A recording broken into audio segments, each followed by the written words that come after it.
Review that. We're going to review that vignette here in a second. But what I want to do is kind of give you a sense about, okay, what is an interpersonal inventory? It's really important. And if there's nothing else for you to leave here with when you leave tomorrow afternoon, is how to do this. If you can do this and kind of wrap your mind around this, it's going to be awesome. You're going to feel really great about it. I'm going to be really excited about it, and it will change. It will totally change your life. All right. Okay, so what I need you to do, and we're on camera, so be mindful of that. But I'd like one of you, please, to give me a case. You can mask it, but I want a case. I want somebody that you're seeing currently right now, either depression, eating problems, social anxiety. I don't care. And it needs to be somebody that you know fairly well, that you have a good history, because I'm going to ask you questions, okay? And we're going to map this out. Somebody want to give it a shot? I'll call on somebody. I'll pick one of you if you don't. All right, Maggie, do you have anybody? Really? Yes. Okay. Who? You want me to give you a name? Yeah, just let's come up with a name. Patty. Huh? Patty. Patty? Okay, so Patty. How old is Patty? Patty is 19. 19? Okay, and why is Patty seeing you? She suffers from depression and also eating disorder behavior. Okay, so depression and ED behavior. Okay. Now, how long have you seen Patty? 3 semesters now. 3 semesters. Okay, so then what? Would she be a junior? No, she's 19 now. Okay. So she's a sophomore. She's a sophomore. Okay, so now is she returning? So she'll return as a junior. Yes. Okay, and you've seen her since she was a freshman. Yes. Okay, so you're, second semester freshman year, and then now the 2 semesters of sophomore year. Okay, all right. So,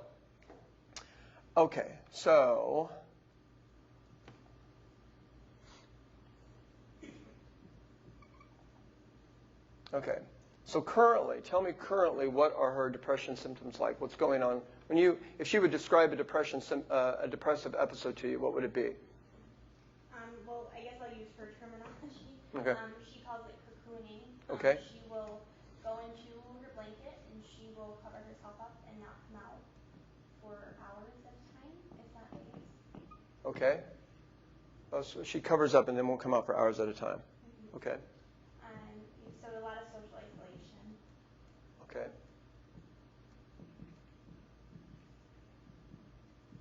Now, what goes on when she's doing this? What else is happening? Is there anything else going on with her eating during these times when she's doing this?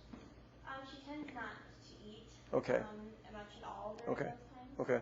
Could be restrictive, but Okay. not to the point of anorexia. Okay. So is there anything that you know of currently that happens for her when she kind of goes in? Is this spelled correctly? Okay, yeah. Thank you. Gosh. All right. Okay. All right. Yeah, I know. That's the other thing. Thank God for spell checks. All right. So what happens prior to her kind of going into this kind of cocoon mode? Well, a variety of things. I guess I'll just kind of preface this with, she never views it as ever having a trigger. Okay. And that's what she struggles with. She doesn't think that there's ever triggers for these episodes. Okay. But usually it's something involving peers in her major. Okay. She's, in my opinion, highly intelligent and a talented writer, and she gets frustrated easily with her peers and tends to be very self-critical. Okay.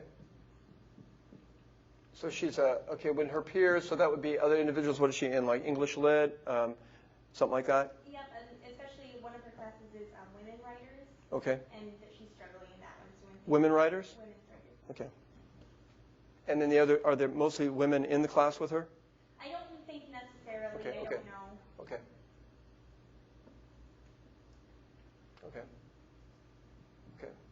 Okay. All right. And so usually what you're picking up on is that there's usually something that's going on with her peers. You're thinking that there's some trigger here, but she doesn't see anything going on. No. Okay. And another one of the major triggers is involving her father. Her father was recently diagnosed with cancer. Okay. And she's an only child. Ooh. And her father was in the military and they traveled a lot. so being out of the loop in terms of his health issues is also a large trigger. Okay. And then when she gets, like for example, if she gets updates or hears that he's not doing well or struggling, that's tough for her. It's tough for her because usually the updates come far after something's actually happened. So the Oh, she hears much later? Yes. Okay. Yes. Why is that? I think they're trying to protect her. Okay. Their only kid, but it's not effective. This day and age with texting and Facebooking and all this other stuff, it's amazing that people can actually like not get information. It's interesting. Yeah. Not shared information. Or they have it, they're just not sharing it. Okay. Now is that okay? So that's a key issue, isn't it? So that she has a family that really wants to protect her because she's an only child. They don't want to stress her out, but the thing that they're wanting to do actually does. That they don't want to do actually does. Okay. She's only child. Okay. Parents married? Yes. Okay. No. So she's an only. Yes. Okay. Have living grandparents? Are they in the picture? Not. She's rarely to talk about them. I don't remember. Okay. So this is what I would do. Somebody comes into your office. They give you this information. You go, okay, tell me about your depressions. This is what happens. Tell me a little bit about what's been going on. Da da da da. Okay. So this mark, the current mark, then this becomes, pardon my artistry here. This becomes your anchor. Okay. And so, and we'll tether that to this point. And then what we will do is, I would say to her then, okay, Patty, please tell me the very first time that you ever had an experience like this that you just expressed to me, like where you do your kind of cocooning, your social withdrawal, you kind of pull away. When did that happen for her? Do you know? I don't know. Okay. So, but then that's one of the things that would be really interesting to find out. When was the first time she had a depressive episode like that? Okay. So was it in elementary school? Was it in high school? Was it in college? So she came to you. Did she come to you kind of just like fresh out of the box, like I just had my first depressive episode, or did she? No, she's been depressed, I think, since elementary school, if I'm remembering correctly. Okay. I'm the cocooning thing. Okay. All right. But she's been depressed since elementary school. Yes, because she traveled a lot, had very little time to make friends. Okay. Was often socially isolated. Okay, so elementary school, social isolation. So she was a military kid. So she moved a lot. So what do we know about military kids? They move a lot. They have a hard time getting involved socially with kids. You grow up in a military family, which carries its own burden in terms of just like they're either active service or the fact that people who self-select into the military can be more, in some respects, sometimes kind of more, a little bit more harsh, not in a bad word, but more kind of defined in terms of like expectations, et cetera, et cetera. So you got a lot of stuff going on there. So elementary school kid, socially isolated, okay. So then what you would do in your interpersonal inventory is that you would go back to that first time, elementary school. Maybe she didn't cocoon, but who knows? We don't know. And we would start thinking about, okay, elementary school, so anybody, if you've ever done like kind of like structured, interviews, just find a time. When was it? Maybe what, 5th grade, 6th grade? Give me a time, when you think. And so then you say, tell me what was going on then. What was happening during that time for you? Did you have any friends? Were there any teachers that you liked? What was your neighborhood like? Did you have a best friend? And then, tell me what your depression was like. Well, when they were kids, it's like either it's isolation, sadness, whatever. Did anybody ever notice it? Did your parents ever notice it? Did they ever do anything about it? Did they ever take you to talk with anybody? So then what you're doing is that then, okay, when was the next time that you were aware of having depression? When was the next time? When was the next time? When was the next time?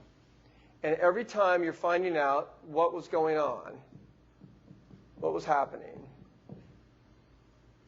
You're also finding out and wanting to find out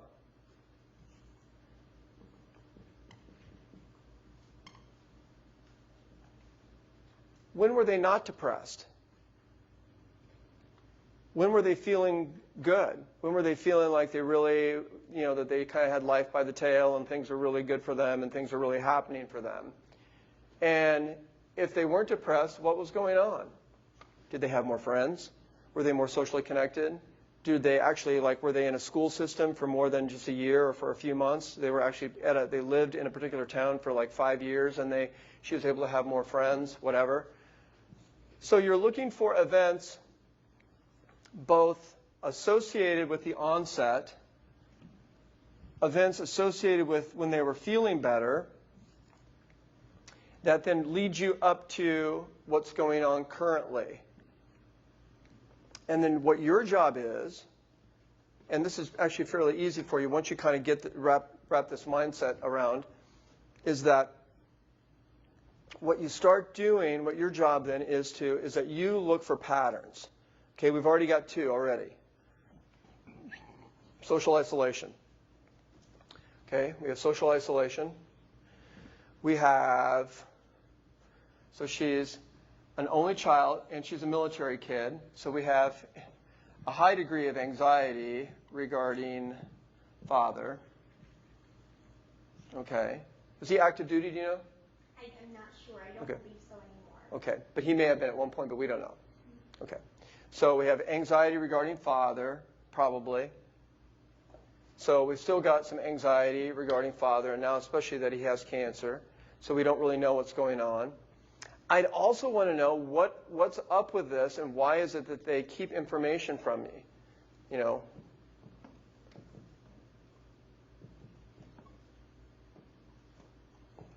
So specifically, in my interview, what I would do is since you've got this information, well, this is curious, isn't it? Like, that's not really very good parenting. You understand parents are trying to do right by their kids, you know. We all try to do right by our kids. But not sharing things with them typically isn't a very good idea. You know, unless, you know, you're sharing that you've had an affair, or, you know, that you're getting ready to divorce your wife or something like that. But for the most part, it's not a good idea to keep things from your kids. So what I would want to find out is, what's up with that? When did that start? Has that been something that's been going on? Has that always been going on, that when things happen? Has she been always kind of an anxious, kind of depressed kid? And so because she's an only, and this is what happens with parents when you have an only, is that parents get very anxious about their child because they're the only one.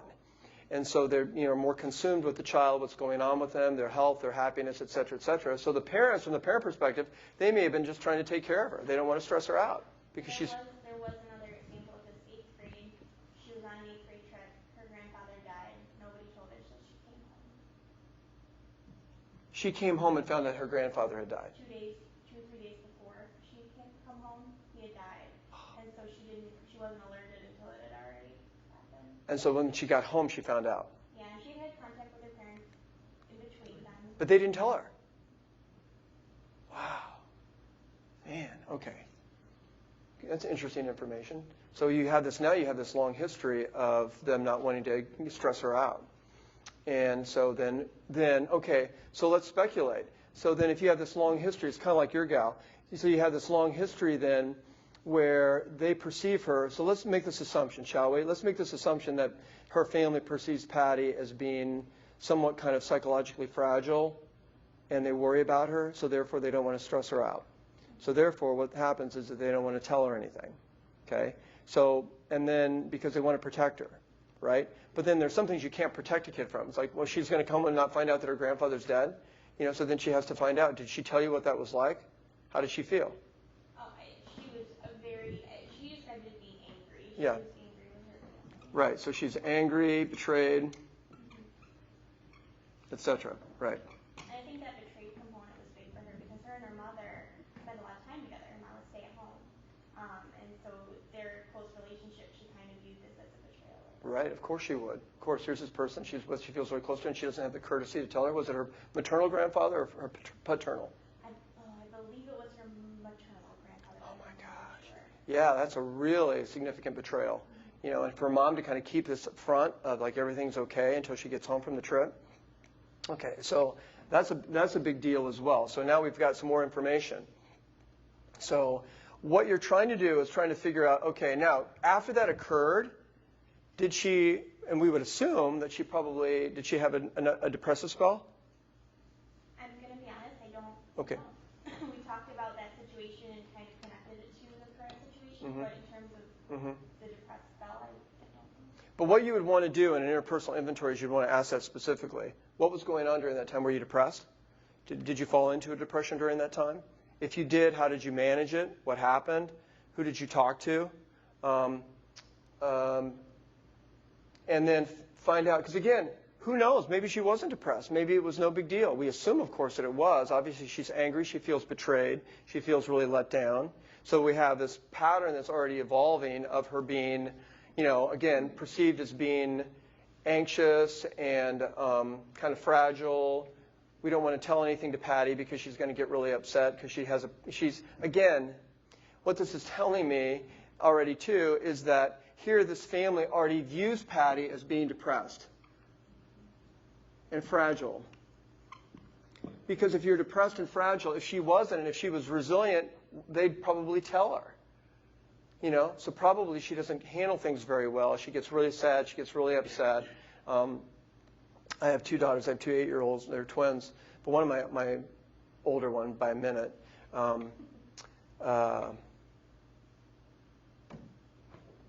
life just hits her differently than her sister. And she just has these more just dramatic reactions to what I perceive to be, I'm a guy, of course, but, so of course I'm insensitive. But to these events, these what I perceive to be kind of like mosquito events rather than earthquake events. But it's she just is it's just okay, Emma, it's going to be okay. No, I can't do this. This is horrible. But you can see with her, if early on they viewed her as being depressed and anxious and they didn't want her to get upset, we don't want Patty upset. So that's kind of that's kind of the family metaphor. Don't upset Patty. She gets depressed. So then you have this long history there where then they don't tell her things, don't talk about things, keep things private. She finds things out, gets more depressed. Well, this really lets us know we should never tell her anything. So it's almost as though you go in the opposite direction. So then you'd want to find out another point, another point, another point. And so now we have this. And then your goal within the context of the interpersonal inventory is to try to find, if we were to kind of consider, let's think of these as kind of needles. So what you're trying to do is kind of find a common theme and see if you can kind of thread these in some meaningful way to let her know, this is why I think you're struggling with depression. From a very early age, I think your family began to really view you as being kind of depressed and fragile. And every time that you've struggled with depression, you've been isolated, things have been kept from you, you don't feel like you've been very competent. You've now perceived of yourself as being depressed and fragile and kind of really struggling. And one of the things that happens for you is that when there's a perceived slight or that you think things aren't going very well, the way that you react to it is that you become really socially isolated. And this has been a way that you've been able to cope throughout the context of your life. And you began isolating early on, not because it was your own fault, but because the nature of your military family, you went from place to place, and you never really had an opportunity to connect in with others.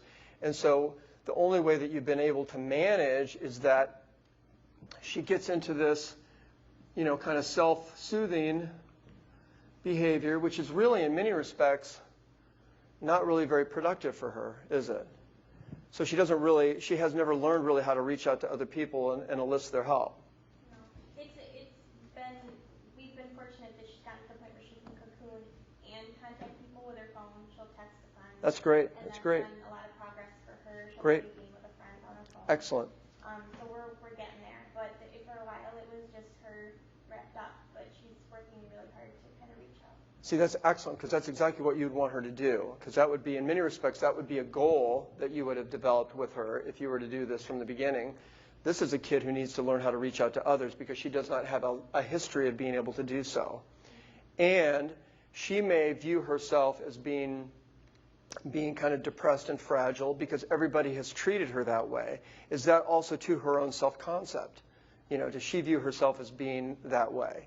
Does she have a hard time, kind of initiating or stepping out? Or, how would you kind of rate her self-esteem in that domain? I do not rate her self-esteem as very high, although her friends, not her peers necessarily in her major, she has a wonderful friend group. from what she describes to me. So I think she's able to acknowledge her ability to be a good friend to others. Okay. It's usually in the context of how she can be good to others rather than how she's impacted by them.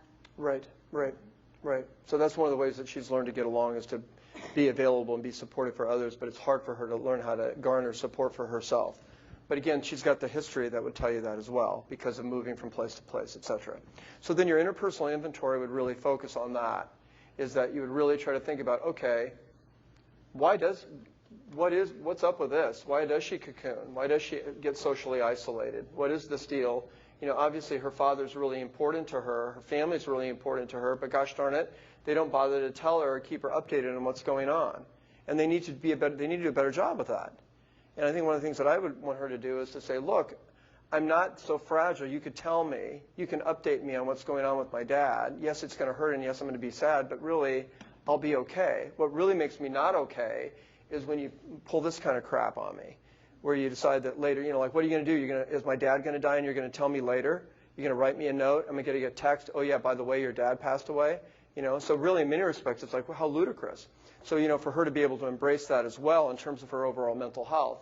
So this is really what you're doing in an interpersonal inventory, broad strokes, is identifying the current situation, mark it, when was the first time that this happened, and what you're doing is that you're looking at what are the social and interpersonal events that are associated with depression and isolation and or eating problems. And again, because my friend Harry Stack Sullivan would tell us that we have a tendency to repeat dysfunctional relational patterns. And we do it over and over and over and over and over again. And we are that way as human beings. We make mistakes and we do the same thing over and over and over again. And so what you're looking for is you're looking for this connection. So let's put our problem areas back on the board. So if we were to look at this kid, what problem area would we, let's speculate here. So what would we do? So remember we've got role transitions, we've got role disputes, we've got grief, and we've got interpersonal deficits. So if you were to speculate kind of this kind of new terminology, what do you think, if we were to kind of, again, sometimes it's tough to give somebody a label, but if we were to kind of say, okay, general broad strokes, what's Patty's problem area? Role dispute and probably interpersonal deficit. I'd say you're probably right. Anybody else? Is that it? Kind of role dispute? So we've got a role dispute with who? Parents? Okay. And we've got some deficits. And I would say grief, too. Like with grandpa and the possibility of dad dying, like pre-grief, grief. I was going to ask about that, like the loss of innocence. Like, I guess does that, because I feel like her grandfather passing, I feel like it kind of fits with the timeline of life, but her father being ill. I was going to ask about that. Like, no, that's great because maybe you don't know like what the one of the things that you'd want to find out was how close was she to her grandfather? Were they really close? Did they have a close relationship? Because that really also adds to the insult and betrayal that if you're close to someone and you aren't bothered, nobody bothers to tell you, that really adds kind of insult to injury. But I think it's a really great question. It's like, okay, is this really kind of is this like you're saying pre-grief grief? She's anticipating the death of her father, and she's already struggling with it. Sounds to me like she's a very socially and interpersonally sensitive kid, because who else does that level of isolation? And for her family to have picked up on that at such an early age and have already been trying to protect her from herself or protect them, it's probably been very selfish on the parents' part. They've probably been trying to protect themselves from her affect. when she told me about calling them out on the fact that they've done this before, because her assertiveness has gotten much better, but she said that her mother became kind of, I'm smiling because I kind of find it great that she asserted herself to her mom, but her mom got mad and she's like, you've done this before, you're doing it again, I don't like it, tell me what's going on. Right. And that just caused this Right. issue, but she was just kind of enough. Elizabeth? What you're saying is making me think about role transition to adult child. Mm, mm, And mm. because I talk about that often with students, Mhm. as they're learning to have conversations or confront their parents Right, in ways that right, are new, right. and their parents are adjusting to that Right, exactly. And it seems like that her parents really have never really adjusted to that, right? That's a really good point, that they've really never allowed her to have adult feelings or have mature feelings and reactions as any of us would in terms of the death or potential loss or something significant happening. So I'd be curious to know, what else have they kept from her? You know, like things that are like, you know, viewing her in that way. And because I think that would be really interesting, because again, you're right, because this could be a grief issue. You know, obviously there's a dispute issue. She may be struggling with some deficits in terms of just her own feelings about herself or her ability to be able to kind of like, you know, see herself as being an adult who can manage her own feelings. But obviously she struggles because when she perceives that things don't go well with her peers, she kind of withdraws, even though she's saying that it doesn't happen. You know, that she doesn't want to. Isn't it kind of, she's almost like protecting herself from her own feelings by saying that there's no precipitant. Isn't that crazy? It's so interesting. I tried so hard to get her to see there you know, there are triggers. And right. It's not, I think she personalizes. Well, it's just me. Right. I just feel like self-harming, or I just feel like cocooning, and it's no, there's so much more to that. And what I would do is I'd take that language, it's me, and I would go back and say, no, I think you've been systematically kind of manipulated into believing that there's something wrong with you. You're too emotional, you have all these problems, you overreact. But why is she overreacting? Nobody bothers to tell her the hell what's going on, is what the problem is. And so then she's learned to believe that basically there must be something seriously wrong with me, that everybody's not telling me what's going on in the world. What's wrong? You know, am I that fragile? You know, am I so like on the edge that I'm going to like cut myself at any moment or cocoon or do something crazy? Because she's been systematically told that there's something wrong with her because they haven't bothered to tell her things that are going on. And so now this is the legacy of this kind of dysfunctional parenting. And so now she's sitting with that. But that is a part of the interview. And those are the things that along the way you would say, gosh, they didn't tell you that? What else didn't they tell you? You know, what happened here? What was going on with your depression here? When did food come into the picture? When did you start turning to food as a way to manage things? Or when this, when that? What was going on during that time? And, you know, then, you know, I bet you dimes to donuts that you're going to see a similar theme along here. And she feels like it's kind of like this bad seed hypothesis, that there's something inherently wrong with her and things happen. It isn't, these people didn't do anything to me, it's just me. Well, the reality is they probably did. You know, they probably snubbed her or kind of gave her the cold shoulder or something because she doesn't know how to read social cues very well because she's never learned how, because she hasn't had very good relationships over the course of her short years. And so all of this information becomes really impactful in terms of like making these important connections and kind of summarizing it to her and saying something like, you know what, I have a good idea about why you've been really struggling with your depression. It's been really going on for a long time. I think there are a couple things that are happening.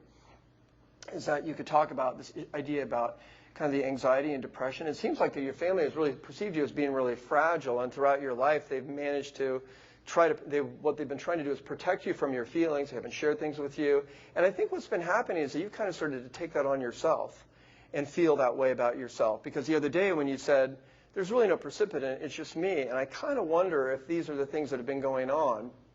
And so what I'd really like to have us do is I'd really like to have us start working on,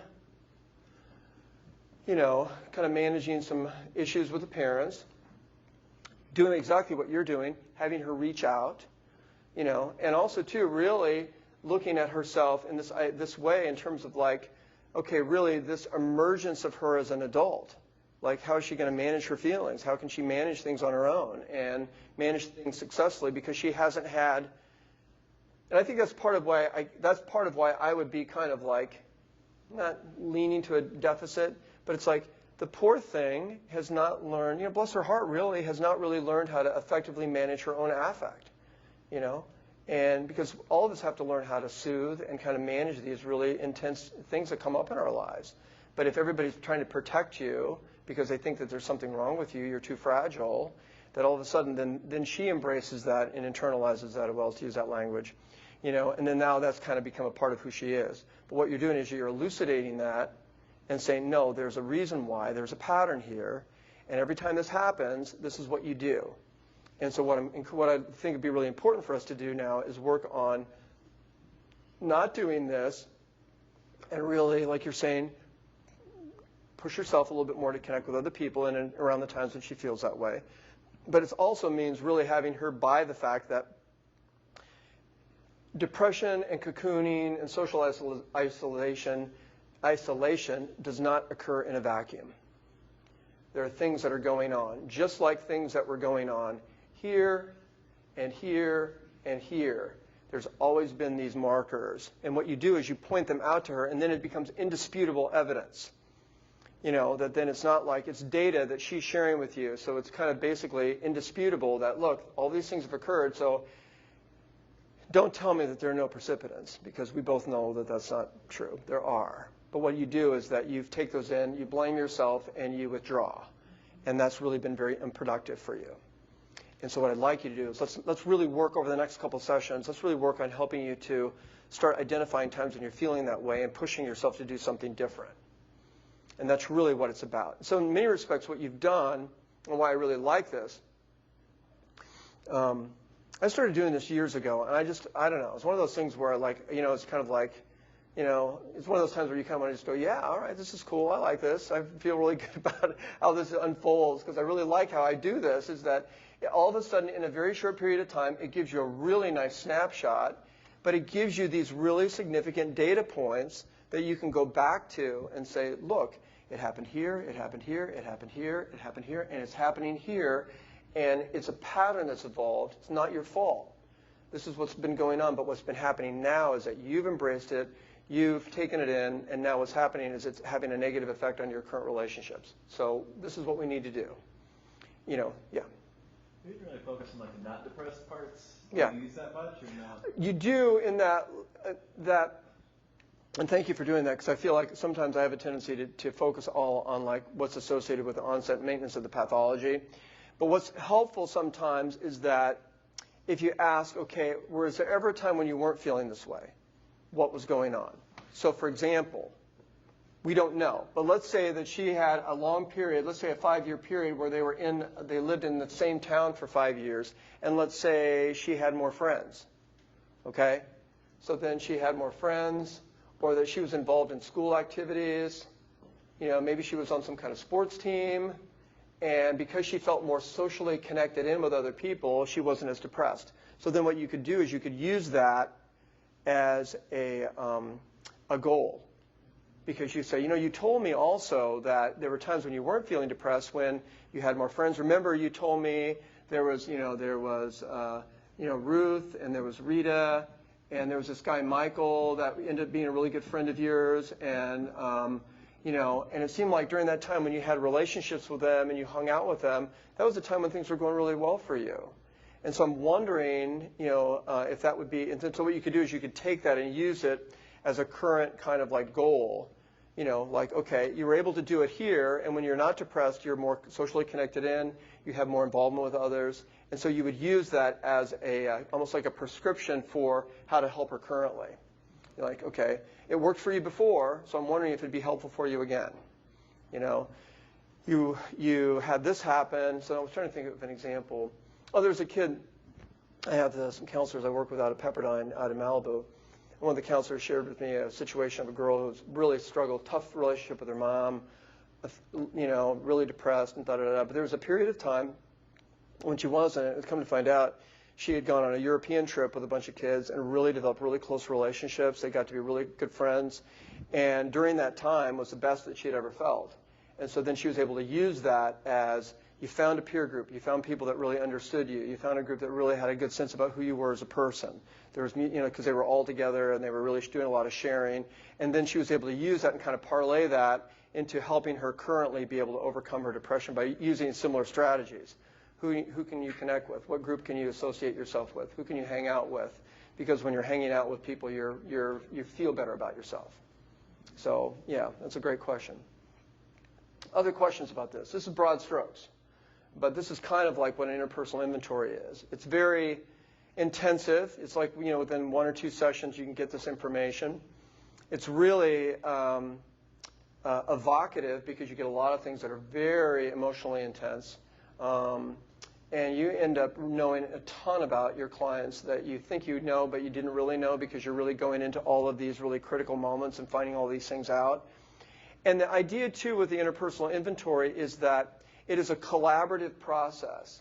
And again, with Patty, that would be really important because when things are covert, it doesn't go over well. It'd be like having you have all this information, then all of a sudden, telling her something. But all along the way, you're sharing your hypotheses, you're sharing your ideas, you're getting feedback. Have you thought about that before? What do you think about that? Does that make sense? And then when you get to the end and go, this is what I think's going on, does that make sense to you? Does that fit with your experience? Has this been helpful? Are there things that you've learned about yourself that you didn't know before? Tell me something that you hadn't really thought about before that we just discussed. That was a real insight for me as well when you talked about this or when you talked about that, because then it's just this collaborative working relationship that you're establishing. It's almost as though that you're both looking at the same book, you're both examining the same problem, and you're both coming up with a conclusion that's similar. Yeah, are you seeing what I'm seeing? Yeah, I'm seeing what you're seeing. Yeah, I'm seeing what you're seeing. Okay, so now that we're both seeing the same thing, let's think about a goal or a strategy that we can help, provide you, and that will give us kind of like some teeth, so to speak, to be able to move on into kind of the treatment. So that's really what you're doing. And it's different from what typically we do, because again, I'm putting myself in that same framework where we have a tendency to, and forget, we would all do this. Grandfather died. So then all of a sudden, sometimes people will take this and they'll run in a different direction with it. Or, for example, in colleges too, we do this. If you have a rape, or you have something else that goes on, another significant event, flunking, we'll go off in different directions because, these are critical events and these affect people significantly, so we have to address it. Yes. And with IPT, and again, this is where it's tough, because remember, time is not your ally. You do not have unlimited time. You don't have a 2- and 3-year window to do intensive long-term psychotherapy and address all these issues. You have limited time. And so what are you going to do with your time? So what I would encourage you to do is think about what is the disorder. She's depressed. What's been involved in the onset and maintenance of her depression? When she flunked out of school, did she get depressed? Yes or no? When she flunked a class? Yes or no? When she went through a rape experience, and let's say she got really good crisis management and she was able to work through that, the perpetrator was punished. Yes, there's still a lot of scars, but did she end up getting really depressed? Maybe she did, maybe she didn't. So what you have to do is you have to be willing to put on blinders, because I can speak for myself, and I'm not speaking for you. Sometimes doing this work, it gets really exciting because we're kind of these mental archaeologists, and things sometimes can get, something will come up that just seems kind of sexy. Like, this is cool, I'm going to go for this. Oh, wow, I'll be able to find out about this. I'll be able to find out about this. Won't this be awesome? But it may not be related at all to the current disorder, the current distress that they're experiencing. It may be completely unrelated, but it's interesting. It's kind of like interesting but unrelated. Fun, but not necessary. Cool if we had the opportunity to explore it, but we really don't have the time. So in terms of, and I know too for myself, that having more like kind of a growth mindset in college counseling centers, like that we want people to just like grow and be and have an opportunity to explore all these important events in their lives and really come to good understanding of them so they can live richer, more productive lives. I get that, and I've been involved in that process for years. But you've got 6 sessions, you've got 4 sessions, you may only have 3 sessions, you've got a kid who's come in and they're depressed. My guess would be focus, find out what was involved in the onset and maintenance, come up with like, okay, what's this about? And like, let's look at some strategies and goals and stay focused on that. and not get caught off track on other things that are interesting but unessential to the onset and maintenance. Again, anytime there's a rape, it's important. Anytime there's a death, it's important. Anytime there's a real big transition, but you have to ask yourself and ask them, what was going on during that time? Were you more depressed? Did your eating disorder get worse during that time? Did it get better during that time?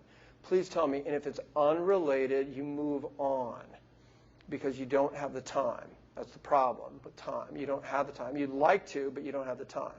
Worked with a woman who had a divorce, a death, a son who left. And every one of those things you would think would be involved with an eating disorder. But what was it? Is when she had to move to another country and she lost her social support network who had been available for her and had helped her during all of these other tragedies. She had a huge support network who helped her with all of these other tragedies. Once she was removed from her social network, all of a sudden she became horribly depressed, horribly caught up in a disorder. And it wasn't any of these other things that you would have thought, a divorce, a loss, this, that. It wasn't that. It was the loss of the social support network that really triggered the disorder.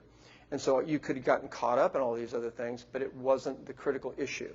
So for her, you would want to stay focused on what is it that's going on and not get caught off track.